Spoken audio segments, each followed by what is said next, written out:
director to do the formal, opening remarks. I was just welcoming you. I've got a panel of commissioners. These are the commissioners appointed by the president in terms of the Climate Change Act. As you know, that the previous commission had spent its 5 years. I'll start on my left to the left. I've got Ms. Joanne Yawich, who's a commissioner returning. She's the head of the JET-PMU, the Just Energy Transition Project Management Unit in the presidency, but is here as a commissioner. So all other matters about the presidency must send to Mr. Magwenya. But otherwise, she'll answer in both the context of the commission and the JET-PMU.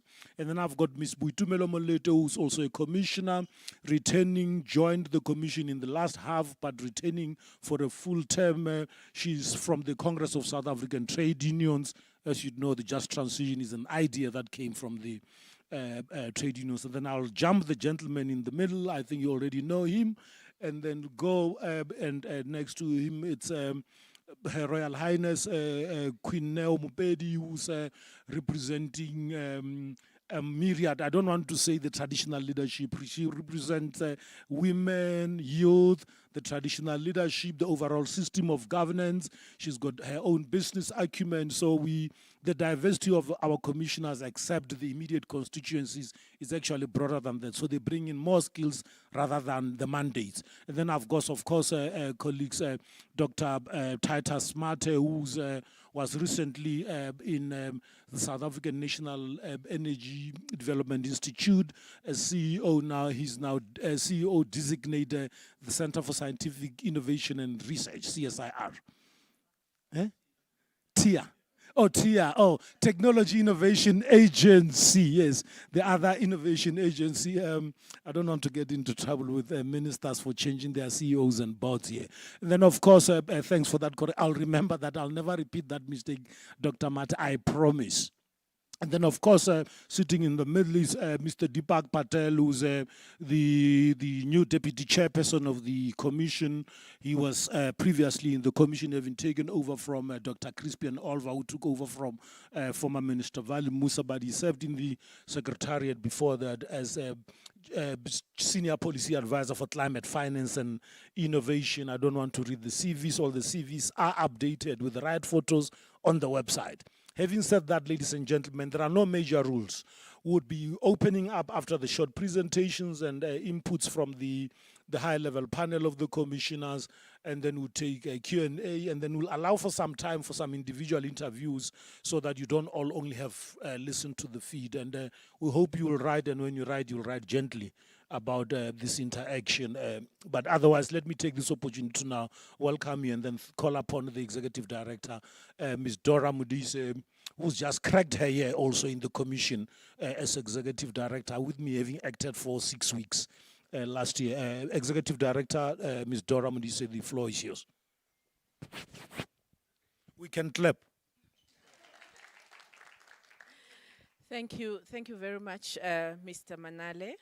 And good morning, Deputy Chair and Commissioners, and good morning to the members of the Fourth Estate and to our colleagues and everyone else that is in the room today. We really welcome your presence as partners in the just transition.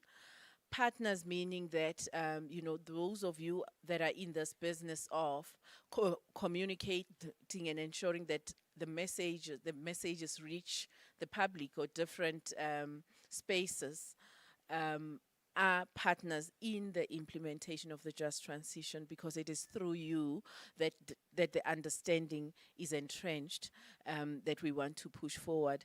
And therefore, it's very important for us to also ensure that you understand our perspectives. And that is the intention here today. These 2 days are going to be characterized by really very tough and difficult discussions among the commissioners, as new commissioners that are starting the first 5-year term, to try and map out what are the key priorities that we need to look at in the next 5 years as the commission. At the end of the day, we do not want to be a commission that gets marked as, I mean, we do see the headlines, right? Another talk shop or this and that, right? So we would like to make sure that the headlines that you put forward are ones that are the real intention of what we are here to do. The Presidential Climate Commission is very unique in the way it's structured and also in the mandate that it holds. And central to this is based on the realization that our president also keeps on lamenting that climate change is no longer just or cannot be considered as an environment challenge.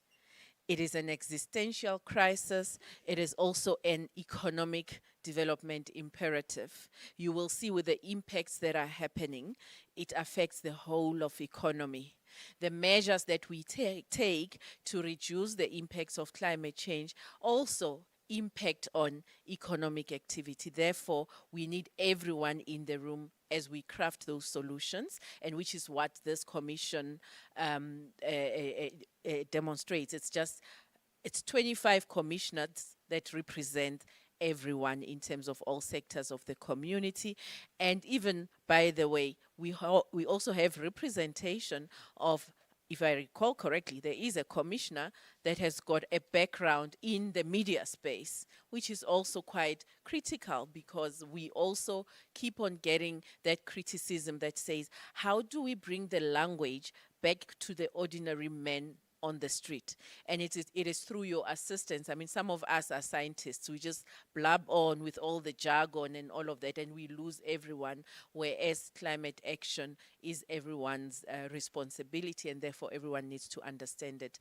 So I'm going to then hand over to the Deputy Chair of the Commission to kickstart our briefing. I'm not sure, am I handing over to you, Program Director? Okay, anyone? Oh, okay, yes, I'll hand back over to the Program Director for us to then go through the discussions for this morning. We've got commissioners that are returning. We've got new commissioners, which means that we can have a balanced discussion on, hindsight, what has happened, what could we have done differently, foresight, what are we looking forward to. Thank you very much. So thank you very much, Executive Director. I just thought before I hand over to the Deputy Chair, I must acknowledge the commissioners that are in the audience here. I've got Ms. Catherine Constantindis, who's sitting there. Just for declaration, I met her for the first time in 2003. She was 18, I was 27. I was joining government. She was a youth activist. And then Ms. Kungeka Njobe, she probably was here. She went out also to declare.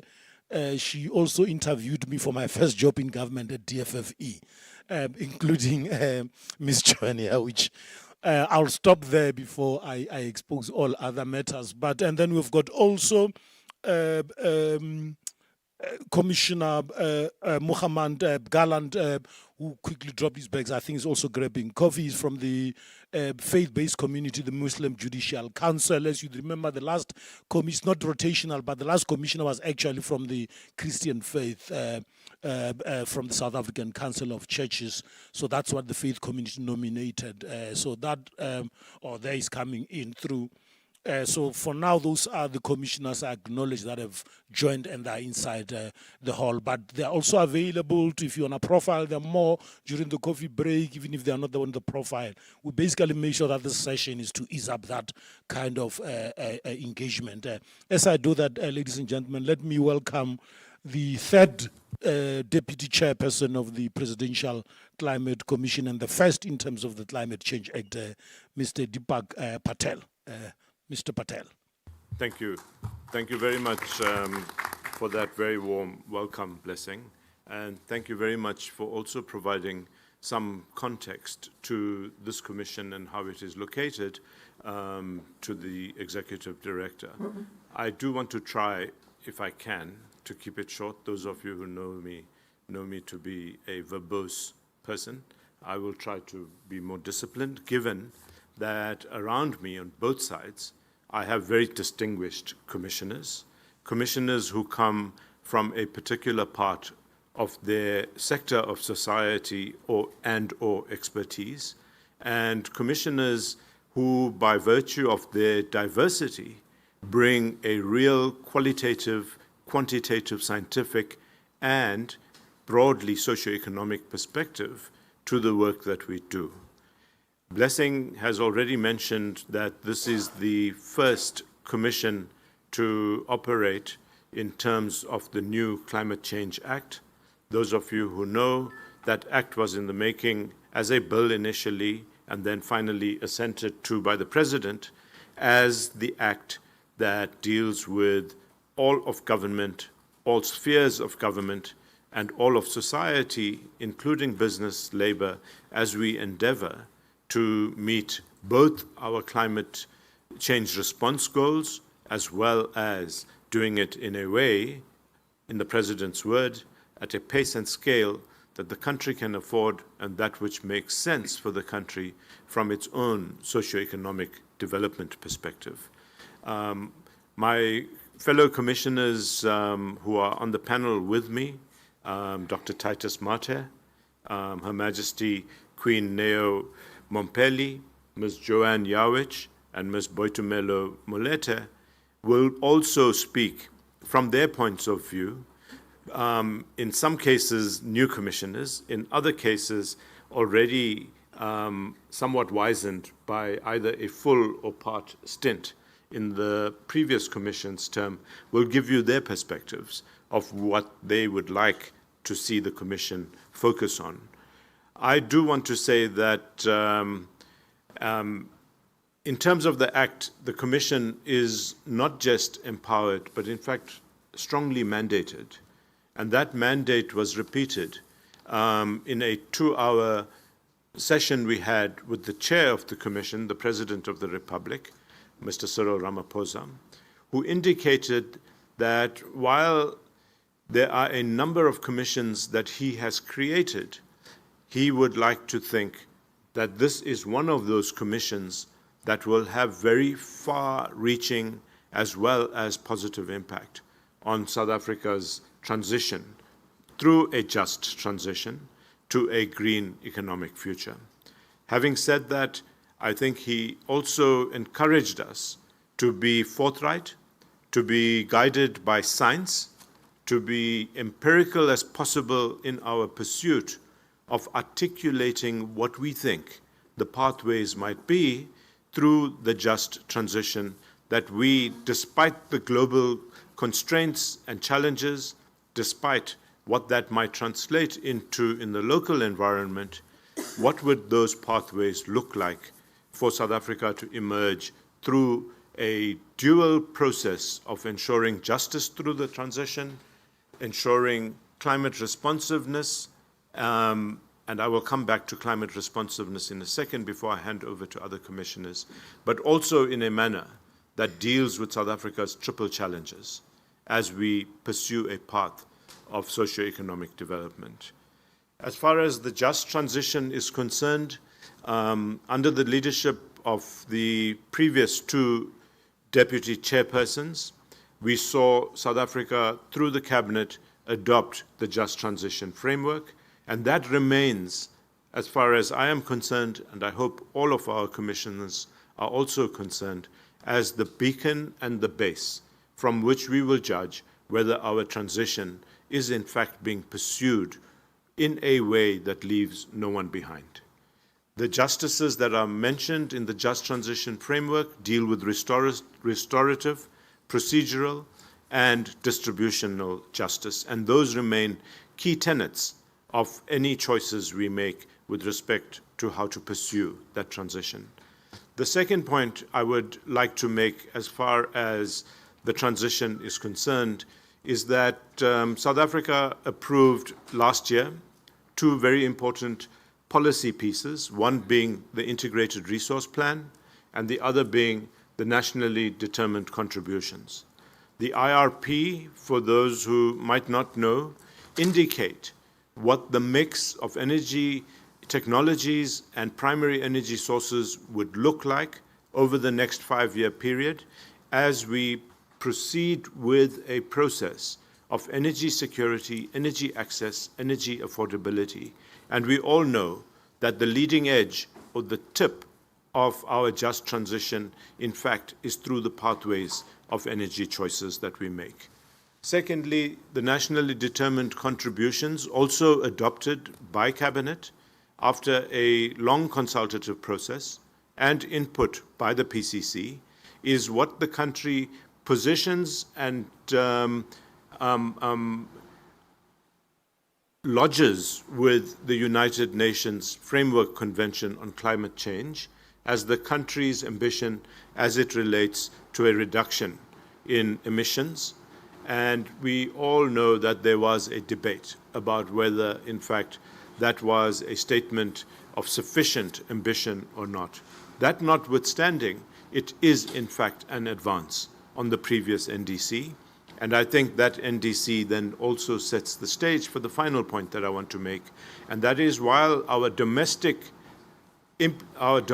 conditions and our domestic demands for a just transition, socio-economic development will lay the basis for the choices we make, that is then also accompanied by a commitment that we've made to the global society about what South Africa's contribution is going to be in the global effort. I want to stop there and introduce our first commissioner speaker, Dr. Titus Mate, who, as Blessing has already indicated, was at SANEDI and is about, I believe, next week to take up his new role as Executive Director of the Technology Innovation Agency. Dr. Mate.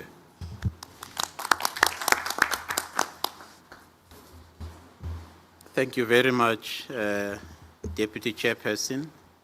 Good morning, everyone. Thank you for also correcting my future role so that I don't get into trouble with Dr. Thulani Dlamini of the CSIR.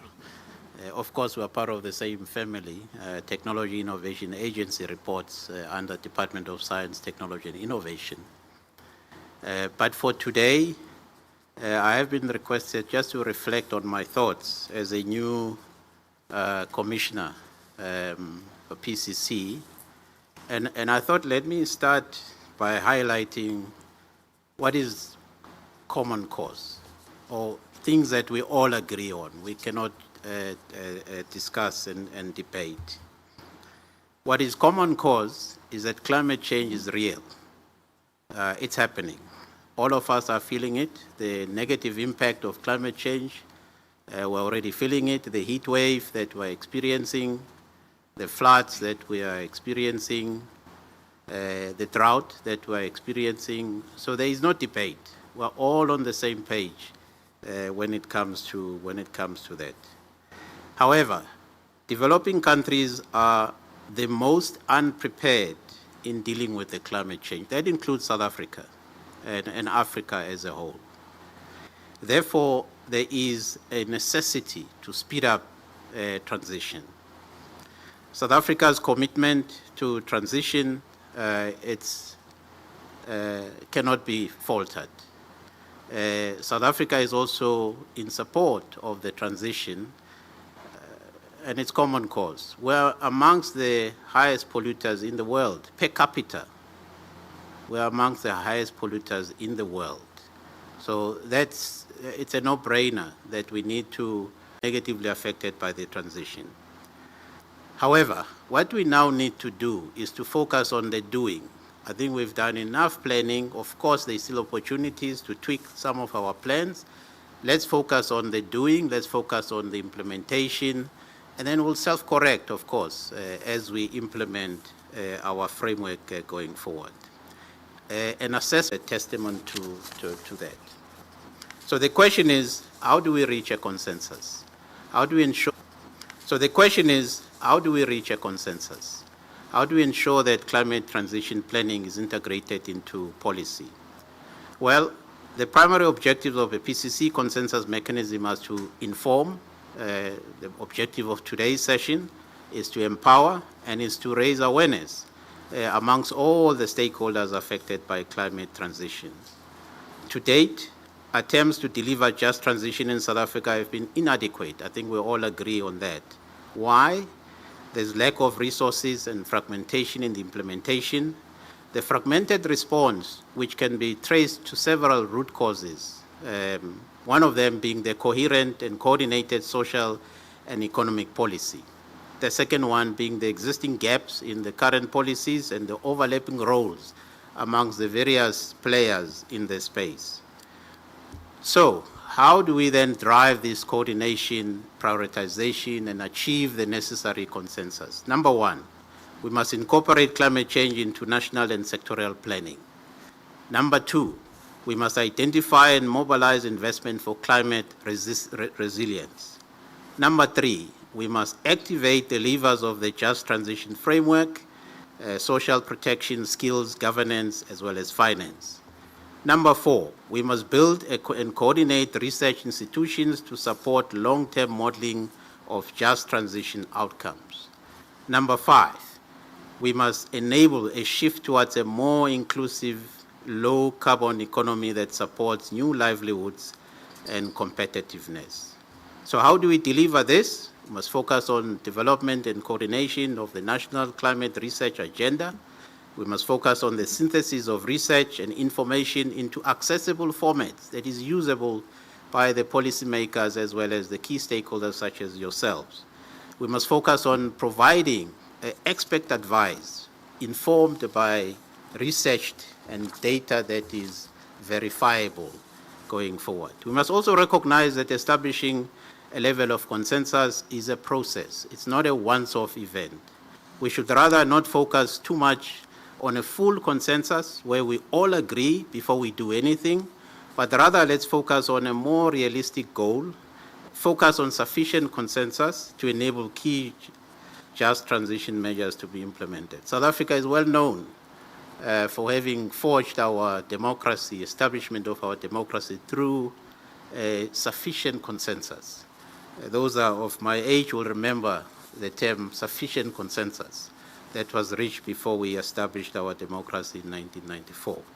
We must focus on empowering research and academic institutions who will then provide the necessary guidance and evidence that we require to tweak our policies going forward. We must focus on nurturing partnerships, including partnerships with the media fraternity. We should focus on shared systems, data systems, cross-functional institution networks, and policy-relevant modeling framework. So in conclusion, whilst on the one hand, the indicators are in favor of a transition, everyone seems to be on board in terms of what we want to achieve, but in practice, there are still gaps. There's a strong support for almost all the constituencies for a just transition with many frameworks and plans that have already been put in place. Yet, the extent, the commitment, and degree of implementation and the drive are, however, still lacking behind. Despite all of these challenges, it is evident that many people are working towards a just transition. It is crucial that the country, we must build on existing momentum and support and the many champions and that are working tirelessly to bring about a just transition. Practicing sustainable economic development is critical in addressing the socio-economic challenges that comes with the transition that we are embarking upon. Thank you very much, Deputy Chairperson. Thank you very much, Commissioner Dr. Titus. Next, I would like to call on Her Majesty Queen Neo Mopeli to give her perspective. I think in the few engagements we've had already, all of them online to date until we met in person with the new commissioners today, Queen Neo brings a particularly biased view with respect to largely the ordinary and marginalized communities of our country. And Queen Neo, we are really privileged to have you in many ways represent rural communities as well as other marginalized sections of our community who we are hoping through you are given a stronger voice in our deliberations. Thank you. Good morning to everybody in the room, all protocol observed. As introduced by the Deputy Chair, my name is Queen Neo Mopeli, based in the Free State, Qwaqwa. It's very tough to follow from Dr. Mate because, he set the bar high, but I'm hoping that my perspective of community and that of traditional communities will also shine through. It's an honor and quite a responsibility to be part of this important engagement. As indicated, I'd like to share my perspectives from the community's culture as well as traditional leadership. As we all know, at its core, just transition is about people. It's about ensuring that we shift a low-carbon, climate-resilient economy, and we do not reproduce the inequalities of the past, but instead, we need to build a more inclusive and equitable future. For many of our communities, particularly those under rural and traditional communities, climate change is not a distant or abstract concept. It is a lived experience daily through persistent water scarcity, declining agricultural productivity, food insecurity, loss of livelihoods, and income opportunities that are just not there. At the same time, these communities are expected to adapt to profound economic shifts such as changes in the energy system, our local industries, often without adequate support, information, or agency. This is especially important for women who are disproportionately affected by both climate impacts and economic exclusion. Youth face high levels of unemployment, but are the future workforce. Our rural and traditional communities are often left too many times out of national development pathways. This leads me on to my next point, which is the PCC agenda. The lack of consensus in terms of South Africa's shift away from fossil fuel to renewable energy, with high levels, as we know, of contestation in terms of both nature and the pace of transition. South Africa, as Dr. Titus mentioned, is currently amongst the highest ranked countries globally in terms of environmental pollution due to the continued use of coal.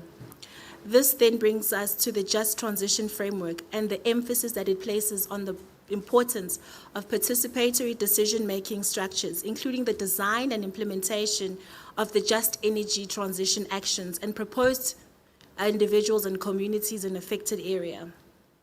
The principles cite at the center of procedural justice, prioritizing action for and with the most vulnerable to the adverse impact of energy transition.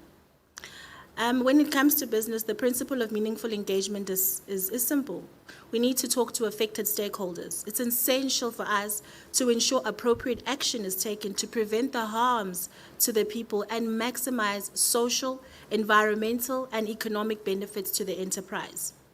The next question that one would ask is, who is shaping this transition? You see, I'm always thinking of tradition. Who is shaping this transition, and who is it being shaped for? Effective climate communication remains difficult both in developed and developing worlds. While there's a large body of research on how to convince skeptical and apathetic public, South Africa faces unique challenges, and these challenges must inform how the PCC communicates with stakeholders regarding climate change. And that is where the institution of traditional leadership becomes critical. We are not only custodians of culture and heritage, but we need to also assist in anchoring the rudimentary people's power within communities. We are playing a vital role in facilitating dialogue and building trust, particularly in contexts where there may be skepticism and uncertainty, providing guidance and transfer of indigenous knowledge in project culture legitimacy to develop these processes.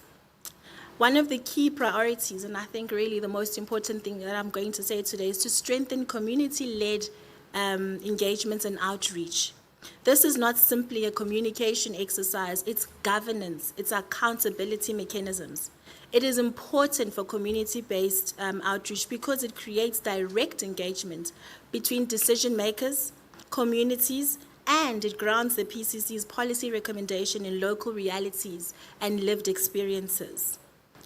Through this approach, we are going to reinforce a key principle of the PCC work. Communities are not passive beneficiaries of the transition. They are active economic participants, and most importantly, they are agents of change. This translates to supporting local enterprise development, enabling community ownership models, and ensuring new opportunities, whether in renewable energy, agriculture, or other sectors that are accessible and inclusive. Deputy Chair mentioned, the dimensions that are outlined in the Just Transition Framework, the procedural justice aspects, the distributive justice aspects, as well as the restorative justice aspects. These dimensions ensure that the just transition will always be anchored in justice.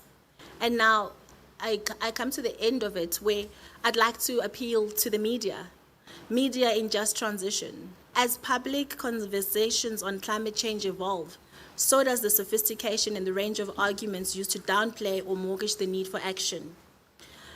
These discourses accept that the existence of climate change may justify inaction or inadequate efforts, for example, by manipulating discussions on what actions should be taken by whom and how fast. Proponents of climate change delay would argue for minimal action or action taken by others to have found a new lease on life. The media, our media, plays a crucial role in shaping public perception and the discourse around just transition in South Africa. Therefore, it is essential to ensure that the voices of the workers, the communities, the marginalized groups are heard and represented in the media. We need to highlight the importance of distributive, restorative justice, as well as procedural justice in the transition process. We ask the media to pledge to defend the reality of climate change and fiercely defend, as fiercely as they defend free speech, and resist corporate capture, weaponization of businesses, and financial journalism against climate action. In a brave new way, this pledge must envision an information ecosystem that enables media to deliver choice and freedom for all, in which people everywhere can express themselves and make informed decisions about the future that they want. In conclusion, we are also cognizant of the shrinking revenue and the competition with new technologies. We should, however, hold the fort and ensure that resources are efficiently used to collaborate where possible. The PCC must also spend money to support your programs, live broadcasts, special features, amongst others. Let us remember that success of South Africa's just transition will not be measured by megawatts or renewable energy installed or levels of investment mobilized. It will be measured by whether communities feel heard, whether communities feel seen, opportunities are shared fairly, dignity is preserved and restored. Let us ensure that just transition is something that happens for our communities, but is something that also is built within our communities, shaped by our communities, and most importantly, benefits our communities. This transfer and sharing of power from the media to the people through improved climate reporting will, and I repeat, will empower workers and communities, and thus handing them the greatest control and the share of voice in this discourse. This will be the fourth estate's greatest contribution towards climate change. I thank you. Thank you very, very much, Queen Neo. Next, I would like to call on Ms. Boitumelo Molete. As Blessing has indicated, she, in her day job, is from COSATU, and as Blessing has also already intimated or indicated, the original idea of the need for and the imperative of a just transition, in fact, emanated from the labor movement. And not to hold up Boitumelo any further, the whole idea of the Presidential Climate Commission was also gestated, given birth to at a presidential job summit in 2018 as the President's response to understanding the importance of ensuring that in this bid to leave no one behind, in fact, it was organized labor, but more importantly, the workers, as well as communities of our country, that would lead and be part of the just transition. Boitumelo. Thank you very much, Deputy Chair and the ED of the PCC, all protocol observed. I think, Deputy Chair, it's quite clear that the just transition agenda is one that workers have always lobbied behind and always supported. So having a representative on the Presidential Climate Commission coming from Labour is not foreign to what workers have called for. The PCC has played quite a critical role in shaping national climate policy. This is while facilitating social dialogue as well as driving South Africa's just transition agenda. I think the enactment of the Climate Change Act represents a very significant milestone for South Africa's climate governance framework. Among other, formally establishing the PCC as a statutory body with a legal mandate to provide independent expert advice, monitor national climate action, as well as support to just transition. South Africa's just transition aims to shift from a coal-intensive economy to a low-carbon and climate-resilient economy, but we need to do this without sacrificing jobs or livelihoods, and that's where workers are. As we move to a low-carbon future, ours as the labor movement is to ensure that we are central to the transition in planning and also calling for reskilling, upskilling, as well as social protection measures to ensure that fairness for workers in mining, in energy, and other related sectors are considered. The key aspects of the just transition for us as organized labor includes ensuring that this is a worker-focused initiative that ensures that those that are in coal-dependent regions and workers that are at the center of the transition are not left to destitute or abandoned during the transition to renewable energy. It is important that we equally understand that workers are at risk in various value chains and they must not be left behind as we move to this low-carbon future. The significance of social dialogue in the just transition discourse is very important, and we see institutions like the Presidential Climate Commission as well as NEDLAC as a key in influencing policy. There are quite a number of demands that we have as organized labor, but it's important that we also understand the importance of ensuring that the transition is publicly led and not leading to privatization of any measures. Issues of job creation and reskilling are quite central, and this includes calling for decent green jobs that are providing for an opportunity for retraining of workers in declining sectors, as well as also lobbying behind initiatives like the 1 million climate jobs, which remain important to ensuring concrete action are taken and investment is given to sectors that are declining. The union, as we navigate this transition, is very important in ensuring that we are able to address issues that are affecting workers, including unemployment, as well as how we can then best ensure that no worker is left without a job. While we move into the just transition, I think it's also important to ensure that we are providing significant guidance for workers in coal regions and in regions that are mostly going to be affected. This includes quite strongly Mpumalanga, Limpopo, as well as the KZN, where these economies are relying solely on coal. We also want to bring to the table the importance of the Presidential Climate Commission's ability to involve workers in the transition.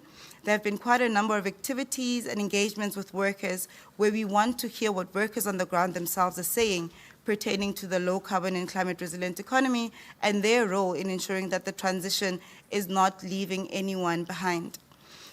Colleagues, I just want to put to the table issues of Komati. We all know that Komati was a disservice to workers.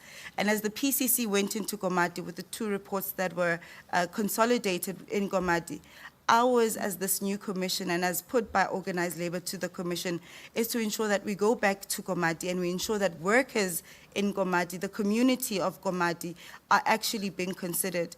Issues of economic diversification are heard as being quite important in ensuring that we don't repeat Komati again in other coal-fired stations.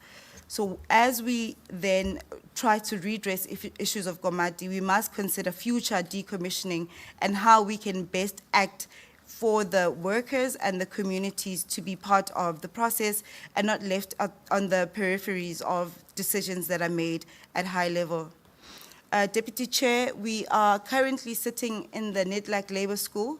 The Presidential Climate Commission presented to us yesterday the issue of a code of good practice on just transition. Now, as organized labor, we're lobbying and we are supporting the PCC's effort to call for an actual code of good practice on just transition so that we can dictate how this transition must look like, what legislative approaches should be taken in ensuring that workers are protected and that they are able to speak to what a transition should look like at the level of legislation. So we are calling also for colleagues in business to assist us in getting this agenda on NEDLAC's table so that it can be negotiated and that we have actual legislation supporting the Labour Relations Act impact in ensuring that the transition does not leave workers behind. In conclusion, Deputy Chair, I just want to ensure and influence some of the discussions in the PCC from organized labor to be one that is ensuring that workers are considered at the center of this, and that we are respecting the fact that the just transition in its nature comes from organized labor. So we are not averse to what the transition means, and a lot of the times there's a bit of a confusion on where workers are in terms of the just transition. I think I need to put here that workers across all 4 federations in South Africa are supporting the just transition, and we are looking to be part of the planning and also ensuring that workers are dictating what this just transition look like. We have quite a number of policy documents, Congress resolutions that actually believe that workers are the ones that are going to unlock a lot of the just transition efforts that South Africa will be taking us through. Thank you, Deputy Chair. Thank you. Thank you so much, Commissioner Boitumelo. I'm not going to even try to paraphrase or summarize. There you have it, colleagues. The voice of community, the voice of labor, the voice of science, all of that trying to find a commonality and consensus through the deliberations of the PCC, not as a talk shop, but in fact as an active process of forging a unity between all stakeholders who, if we leave any of them behind, we can be rest assured of a stillborn just transition. Last up is Ms. Joanne Yawich. Commissioner Joanne has had a lifelong involvement with matters environment and climate. And like me, just when we think it is time to retire, a new challenge presents itself. And like a lot of us, I think, Joanne, you remain a stalwart. Some might call you a veteran, but I'm not going to go there. But you have seen many, many movies. Joanne used to be, as Deputy Director General at the Department of Environmental Affairs and Tourism, I think, at that time, our lead person into the UNFCCC process. Joanne also went on to become Chief Executive of the National Business Initiative. And more recently, not so recently anymore, Joanne was appointed to head up the project management unit in the presidency, which is charged with the task of overseeing and implementing our just energy transition, at that time investment plan, and now implementation plan. Joanne, welcome back as a returning commissioner who served the first term. To science and the commitment to robust evidence-based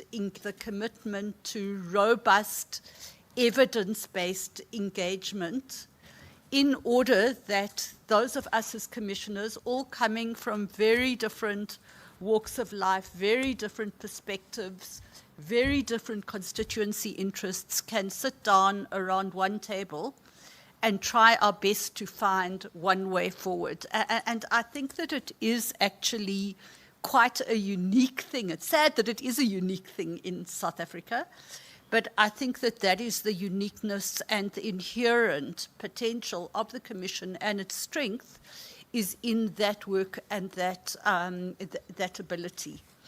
And I think drawing on the diverse experiences of commissioners, it is my hope that that then enables us to be able to remain grounded in the real and lived experience of South Africans in relation to issues of climate change and the just energy transition, but that we can also find the solutions that will have sufficient support and traction to be able to move the dial and make a real difference in the country.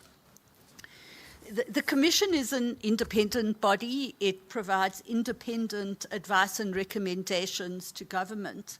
And in doing that, I think it has a unique capacity to be able to innovate and to be able to put solutions on the table in relation to climate change that have not been tried before. And so for me, one of the important things about the Commission has been its ability to be able, on the basis of the research and evidence that it generates, to be able to look at how we could move forward.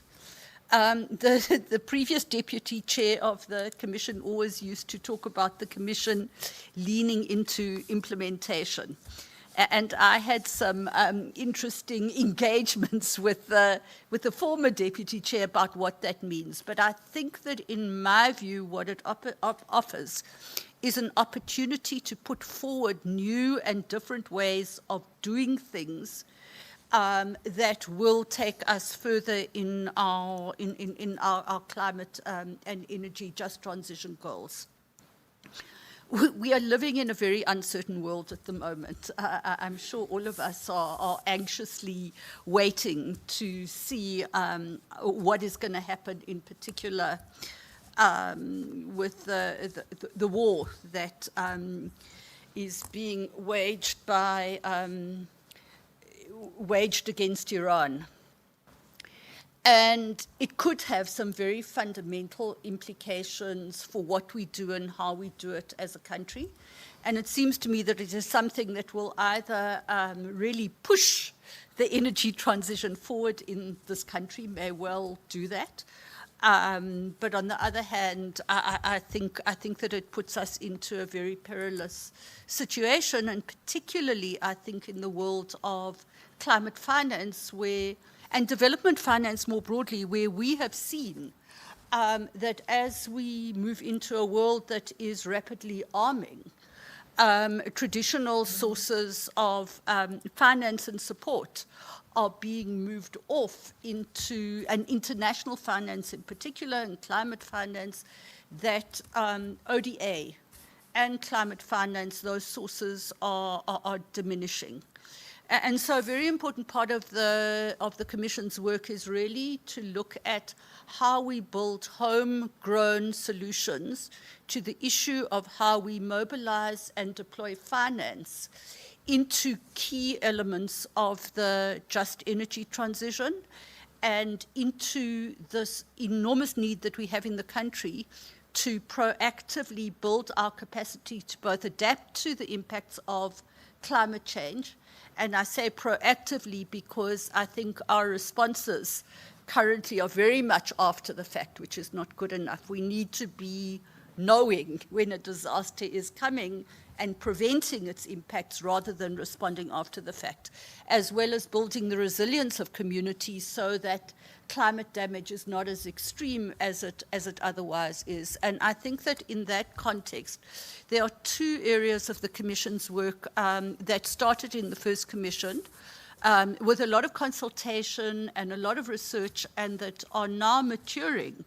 I think the one slightly ahead of the other that can really support the issue of ensuring that a stream of climate finance remains and is deployed in order to support the just energy transition on the ground. And the one piece of work that the Commission did over a long period of time, over the last few years, has been the establishment of a just transition financing mechanism that is really designed to both support the development of on-the-ground projects and initiatives, including initiatives in relation to small and medium enterprises wanting to find their role in a green economy and in the space of green growth, and looking at how we can mobilize finance to support those on-the-ground initiatives in communities in relation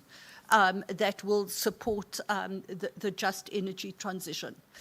And the work that the Commission did has resulted in the establishment of this mechanism with some initial seed funding as an institution, or I don't quite know what to say, as a unit, an institution, a capacity in the Development Bank of South Africa that is going to start looking at how it can support the building of these projects, the identification of them, and the mobilization of additional finance so that we can start looking at blended finance solutions that will enable climate action to be something that can happen in a much broader way, and from a much broader set of stakeholders moving from the ground up. And I think that it is a critical thing that the Commission has, in a sense, given birth to. I think it also links to some of the initiatives that have been undertaken in the work that I do on a daily basis, the JET PMU's work to set up a funding platform which has looked to mobilize grant funding in a way that that funding starts to reach the ground and doesn't sit at a much higher level in the system. So I think we're starting to see the building of a financing ecosystem that can really support the kinds of initiatives that we've spoken about in the previous inputs. The second piece of work that I think is important and is in a much earlier stage is the development of a just adaptation and resilience investment platform.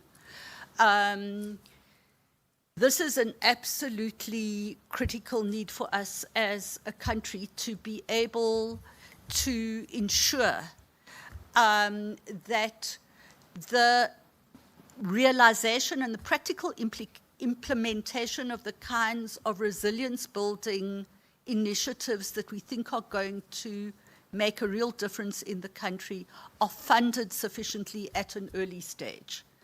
And that we are generating a sufficiently robust pipeline of critical projects that are going to enable communities to much better withstand the impacts of climate change.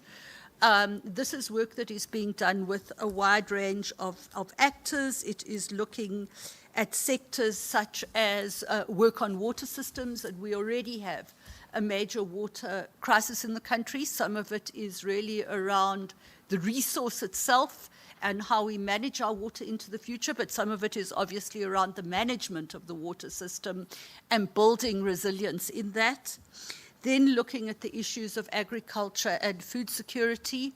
And we do know that as the impacts of climate change become more acute, that the unpredictability of agriculture as an industry and the fragility of food systems in a bad year and the consequences of catastrophes in food systems are addressed upfront so that we are responding much better and more proactively to these issues.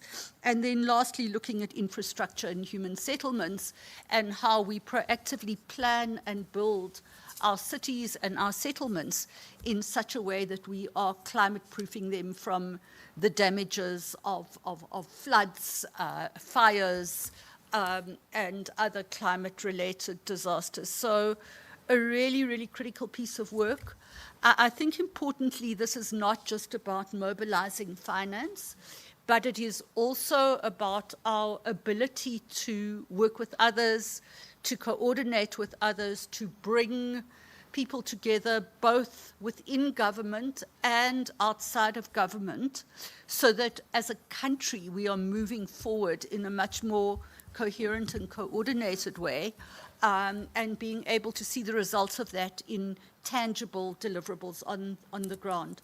So, Deputy Chair, let me stop here, but that's just to give a little bit of a flavor of some of the key areas of work in the climate finance space that the Commission is going to engage in. Thanks. Thank you very much, Commissioner Joanne. Before I hand back to Program Director Blessing, let me say that we have gathered here as commissioners for the first time in person since our appointment. So, as I indicated earlier, some of us are meeting each other literally in person for the first time, having engaged on a number of occasions in online and virtual meetings. We are going to utilize the next 2 days to ensure, firstly, as a commission, that we develop a sense of interpersonal comfort and trust, as well as respect for each other, with respect to especially where we come from, what our potentially prior orientations might be, and as all commissioners have pointed out, almost without fail, we will be seeking to find through deliberation, through being informed by science, and through understanding what South African political economy and our society looks like, to find the best possible pathway that deals with what we would call the scope, scale, and pace of our just transition. And there are some who believe that the PCC might have become a talk shop. I wanted, in particular, colleagues as well as members of the Secretariat and the media to hear the voices of the new commissioners, to judge for themselves whether, in fact, what we have in this new cohort of commissioners in the second term, in fact, the kind of personal as well as capacity attributes that are required to ensure that the PCC, now in fact mandated by legislative mandate, will ensure that we continue to make an impact into the thinking of government as it develops its various policies, but more importantly, as Joanne has said, I too, as the third Deputy Chair of the Commission, have a tendency to lead in or weigh in on implementation. There are those who argue that it might not be within our boundary zone, but I do want to say that weigh in and lead in or lean into the implementation process doesn't presuppose that we can do it unthoughtfully, does not presuppose that we will do it unwisely.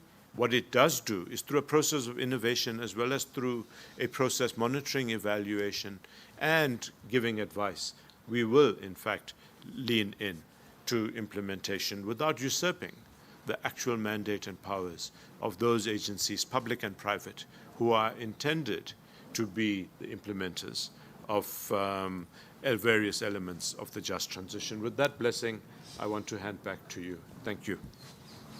Thank you very much, Deputy Chair and Commissioners. Indeed, it's a dangerously powerful commission by just what I've heard from the commissioners, just highlighting what the focal points are.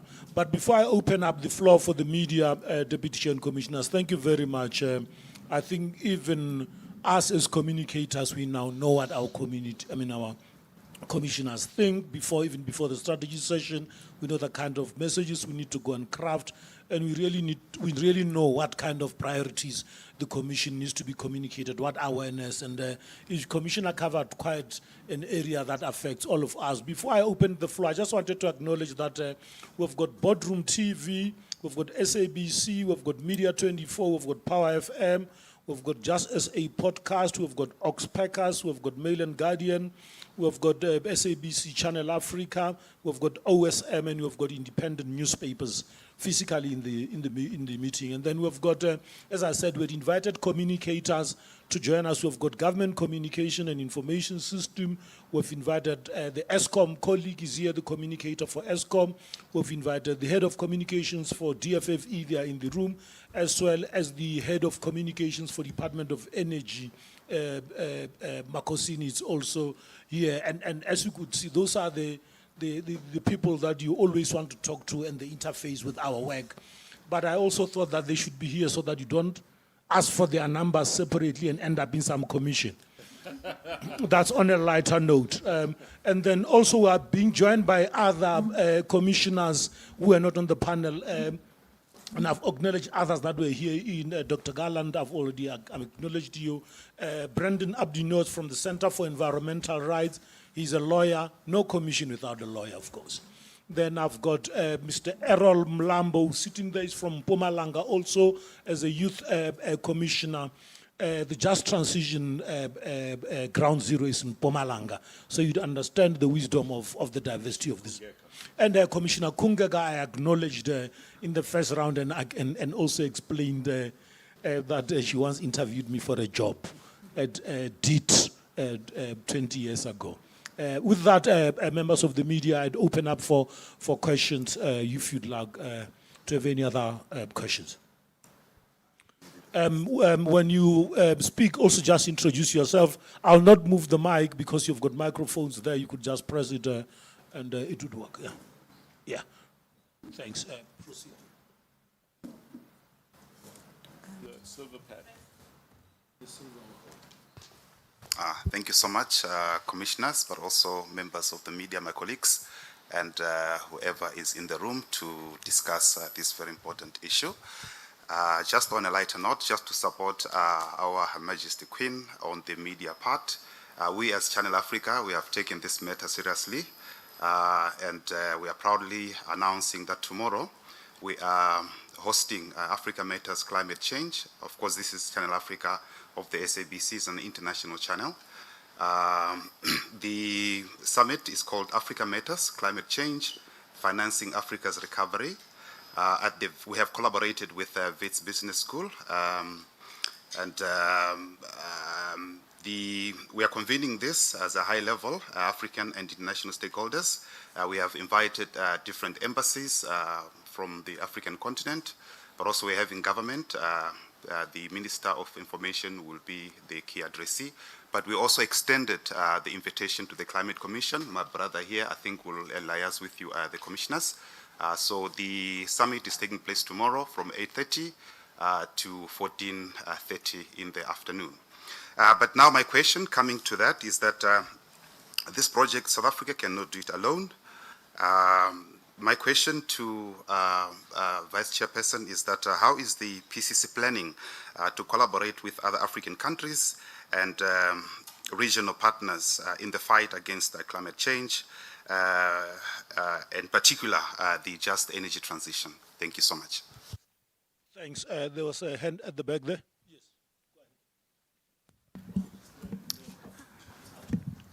Hi, good morning, everyone. My name is Thandi Smith. I'm from Media Monitoring Africa, not media, but civil society. And I just have a very quick question. Part of our priority areas is around information integrity, and so supporting the role of the media in tackling the climate crisis. But my question is around whether the Commission has any plans or strategies around tackling disinformation, not only around the climate crisis, but around the work of the Commission itself.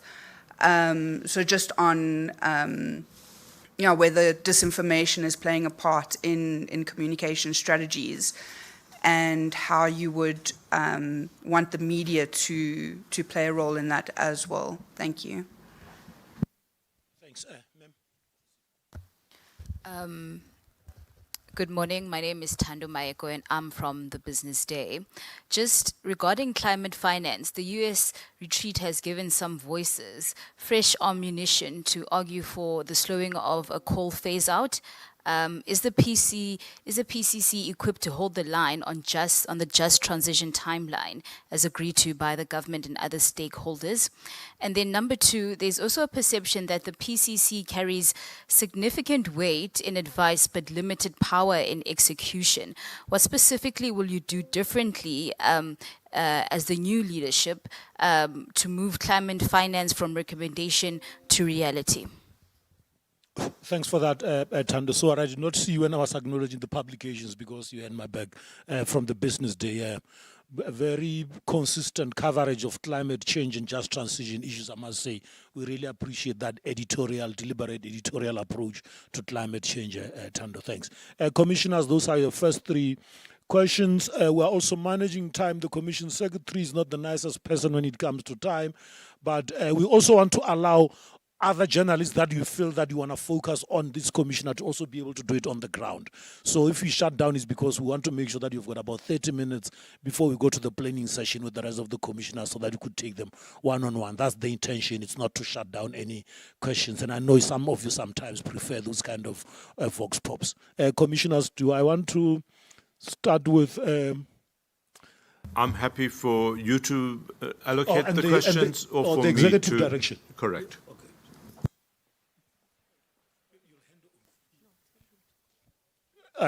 Deputy, you can proceed. Yeah. But I would want the ED to also pay attention because I'm going to throw some of the questions to her. On the issue of regional cooperation, let me say that each country has very different sets of domestic circumstances across our continent. We know that the continent as a whole accounts, while South Africa is heavyweight per capita, the continent as a whole accounts for less than 4% of total global emissions, while it has over 1 billion people. And so the question for African countries must necessarily be grounded in their own domestic political, economic, and social realities. As a Commission, we have engaged with counterparts in various parts of the rest of Africa, and I will ask Dora and perhaps Dumisani, who, while he is COO of the Secretariat at the PCC, is also the Deputy Chair of something called the International Climate Council's Network, which has recently made an effort to ensure that African membership joins it. I want to go so far as to say that I've engaged with counterparts in Kenya, Nigeria, Senegal, as well as Egypt. And the pathway through a country-appropriate response that reconciles climate responsiveness and lower emissions, which is hard to believe can be done in the less developed countries in Africa, must be based on energy security, energy access, and energy affordability. So I will hand over to the ED or to Joanne on that issue. On information integrity, ED, please, because I think there's no one better positioned to talk about the kind of work that the PCC has done to lay the basis for scientific and empirical viewpoints, how we actually advocate and counter the false narrative is perhaps a question that the ED would like to address. And then whether we, in fact, have a voice beyond advisory and into implementation, I will invite any of my fellow commissioners to tackle that question. ED. Thank you very much, Deputy Chair, and good morning to those that joined a bit later. Yes, misinformation, disinformation is a challenge across all sectors at the moment, especially with the rise of AI.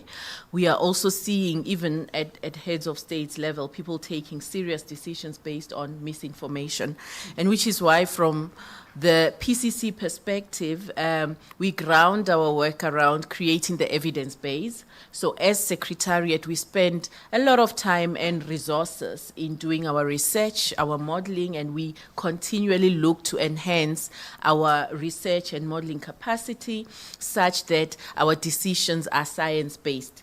Science-based, but then also informed by lived realities on the ground through engagements at commission level. And we then ensure that the information is out on our different platforms and that our meetings are publicly live streamed such that there wouldn't be any question at any given point in time in terms of what a position is and where we are. What we will then even commit to doing through Mr. Manale's office is to have these regular engagements with the media community such that we are sure that the information that comes out from our side is one that is well informed and that you get the correct information, especially as and when we hear the narratives that are happening globally. Yeah, thank you, Chair. Thanks. Do we take Joanne up? The COO, Ms. Numal, but as you come in, Media Monitoring Africa, from COP30 to COP31, there is a work program around misinformation launched by the COP30 presidency, and South Africa at state level is trying to participate at that. As you know, that the Commission is limited in terms of the work around information society, and but we're actually, through the ICC and International Climate Council Network, making sure that the PCC plays an active role in that working group on fighting misinformation, in addition to just making sure that we are not a player in that kind of a tactic. But the reason for calling you is also because we want to start literally a misinformation partnership, if I can call it, so that the media is never part of any of the shenanigans. At the most, you must lack money, not information. But COO, you can proceed. You can see I'm lobbying for a work stream in the comms area on misinformation. COO, can you add? Yeah, no, thanks, Mr. Manale. Good morning, Deputy Chair, Commissioners, ED, and colleagues in the Secretariat and members of the media, all protocol observed. I should say that in my role as the co-chair of the Global South in the International Councils Network, part of our focus is really activating the Global South voice in terms of coordinated but also aligned messaging around the decarbonization journey, but also most importantly, the economic development journey that we foresee as part of the transition before us. And members that are quite active with us and are also walking the same path as us include, amongst others, the Nigerian colleagues in the Nigerian Climate Change Commission, who are also walking a similar path as us in the African context.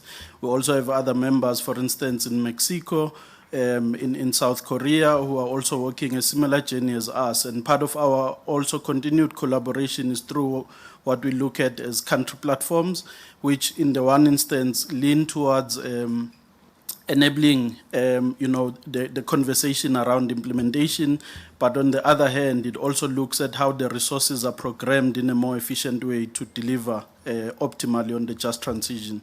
And maybe to say that Mr. Manale continues to lobby, even in our fundraising efforts, for media capacity building, and we've been doing this particularly for local media in local radio stations, and I think it's a conversation that we'll continue to also pursue with our partners in implementation. Thank you very much. The question from Business Day on how do you balance advice with implementation, particularly on the finance side, how do you make sure that the money ultimately moves from pledges to ching-chang? Kaching. Okay, blessing, that wasn't what I was going to to talk to, but I can have a bash at it. But I just wanted to talk to the question of whether the position of the US would impact South Africa's coal, the approach to a coal phase down. And I think it is important to look at our own national policy framework. So I think that Deputy Chair spoke to both the IRP 2025, which has identified 5 more coal-fired power stations which reach end of economic and operational life around 2030, as well as the question of our country's nationally determined contribution and the work that is being done to implement the Climate Change Act, include energy. I think that the one thing that the kind of current uncertainty in the world demonstrates to us is that energy security is really critically linked to spreading risk. And in this case, in spreading risk around many kinds of sources of energy and having an energy system that is sufficiently diversified and that is sufficiently efficient to be able to support the country's growth and development, and in a way that is far more less carbon intensive than what we sit with at the moment, and hopefully also an energy mix that will result, certainly I would hope in the medium to long term, in a reduction in costs of energy and in being able to be implemented in such a way that we start to address the inequities that we see in access, in particular to renewables, between richer and poorer people in our country. I mean, which I think is an issue that really does concern the PCC, which is that if you have resources, if you are in business, or if you come from a wealthier section of the population, the chances are that you may well be able to invest in solar, or be able to have an electric vehicle, but that if you are poor, at the moment we don't necessarily have the systems that allow for that to be spread much more widely. And I think that that is a really big opportunity space in our own country, but also a very big issue across the continent more broadly, where we're sitting with hundreds of millions of people without access to primary energy. And where there's an enormous possibility with the spread of things like microgrids, mini-grids, household solar to be able to improve in very fundamental ways the quality of lives of people. So, I mean, I think there's a set of economic underpinnings of all of that, but I do think it is something that is really of prime concern for the Commission. Thanks. Thanks, Dr. Mata. I think, but can I propose that you also do your parting shot in responding to that question, and then the same does the Queen, and then after that we then outline how people can do the one-on-one interviews. So in responding to that question, also give you a last most important thing you want the journalist next to me to remember. No, thank you, Blessing. Let me quickly respond to, just generically to some of the questions that were being asked. We're not alone. We need to work with the rest of Africa, with the rest of the continent and the rest of the world. We actually built very good relationships during the G20 with some of the African states and some of the G20 countries and the invited guests that were part of the G20. So some of us that are now part of the PCC will bring on board competencies already in the country to advise us in terms of what we need to do going forward. So are we equipped as the PCC to actually meet the roadmap that we've put forward? I'm certainly convinced that we are equipped. Of course, we'll self-correct where there is a need as we proceed. My parting shot, let's just start doing things. I think the time to talk and talk and talk is over. We'll always come up with another plan. Let's not create plans on top of plans on top of plans. Let's execute the plans that we have and then self-correct as we go along. Thank you. Thank you so much, Mr. Manale. My parting shot is that we look forward to the next 5 years. We look forward to being the voice of the voiceless. We look forward to ensuring that the local realities, the lived realities of our people in the communities, the rural and marginalized, inform the work of the Presidential Commission. We have the King's Council, a COCTA established council. We've got the South African Queen's Council as well, a COCTA established council. We have the National House of Traditional Leaders, as well as all the provincial houses that are going to come on board to ensure that there is no part of South Africa's communities, traditional communities, rural, marginalized, that are not, part of the conversations. Even though they don't find themselves sitting with us here, their voices will be heard. And that is our commitment, that is our pledge for the next 5 years, is to ensure that all our people are part of this, because transition doesn't happen to people, it happens with people. Thank you.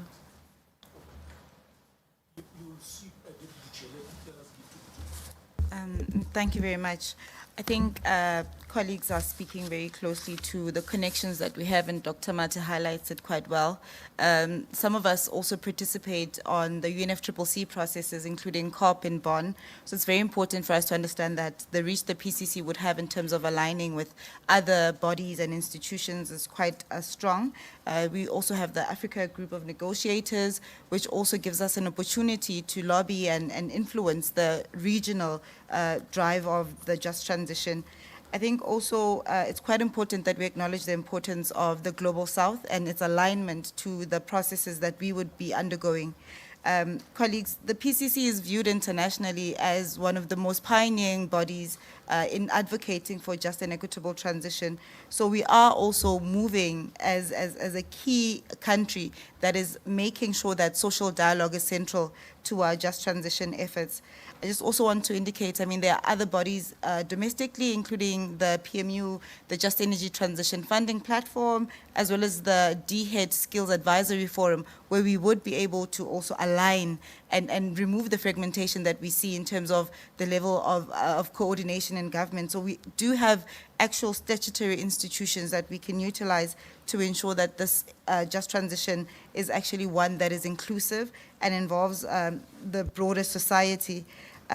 Just also, ED, on tackling disinformation, it's important that we also understand how people view the PCC is going to affect the work of the PCC.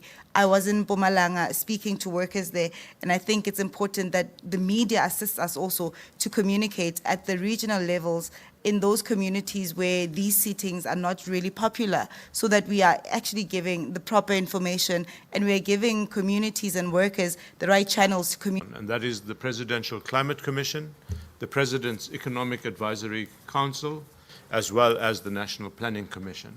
And what we intend to do is between the influential national institutions cooperate fully and develop joint programs. The second point I wanted to make is perhaps a little more philosophical, and that is advice is not really meaningful unless that advice has embedded within it the seeds of common sense, implementability, and advance.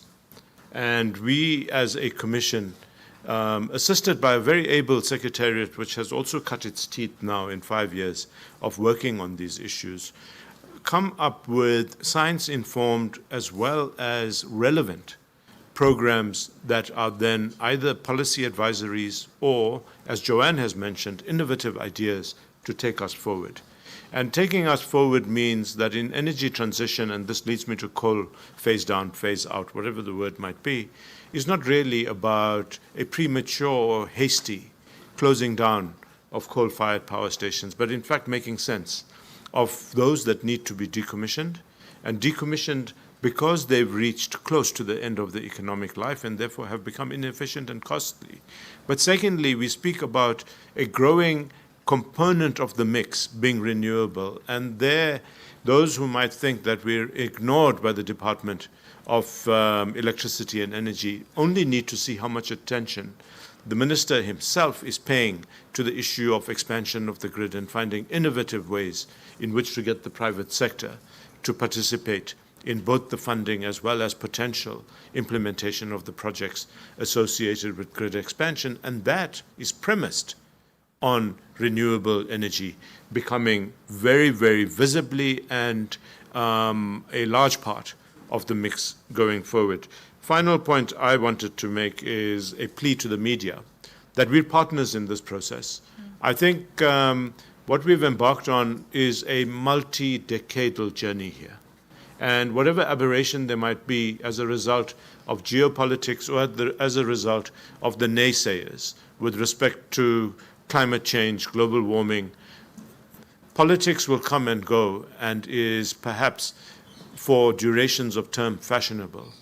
Climate change does not understand the language that any of us speak and will continue to compound problems unless we behaviorally and in a meaningful way find ways in which to reduce emissions, improve livelihoods, reduce inequality, and find a way as individual countries to develop consensus internally in the first instance. But secondly, whatever damage has been done to multilateralism, I do not think that multilateralism is dead and that multilateral, consensual, progressive voices will prevail beyond political terms. Thank you very much. I think we must give our panel a round of applause. Thank you very much, commissioners.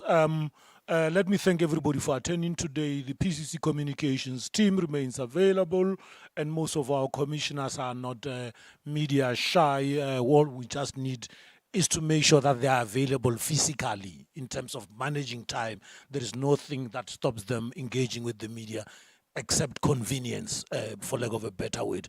Call me, call Ignatius, call Ntabisen, drop the ED a note, and then we should be able to arrange. The only reason the strategic part of our currency, the only reason the strategic part of our to find each other of commissioners.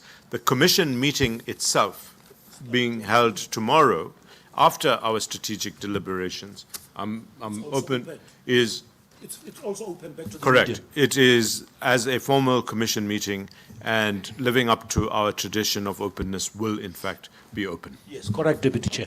Thanks. But it's also for logistics for today. You're going to be doing team building, running around, doing all kinds of things that the media might not be able to chase you. That's why the 4 hours is closed. But thank you very much, colleagues. Enjoy our brunch, and then the rest of the people, let's meet in the strategy session. Thanks.